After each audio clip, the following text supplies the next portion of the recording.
O carnaval estava chegando e a pressão aumentava. João e eu passávamos noites ajustando o arranjo, mas algo mudou. Ele estava mais quieto, como se carregasse um peso. Uma noite, na quadra, ele desabafou.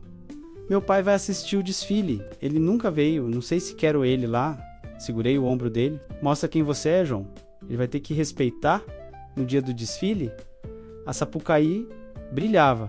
Eu no pandeiro, João no surdo, liderando a bateria. O som era perfeito. E vi ele sorrir no meio da avenida, livre. Depois, nos bastidores, ele me puxou pro canto. Caio, eu te amo. Antes que eu respondesse, ele me beijou, com a multidão ao fundo. Você não precisava dizer isso na Sapucaí lotada. Brinquei, vermelho. Ele riu. Queria o mundo inteiro sabendo.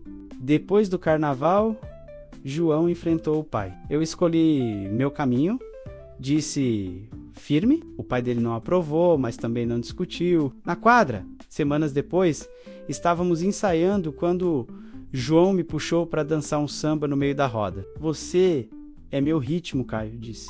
Rimos, e eu soube que com ele o samba da minha vida nunca ia parar.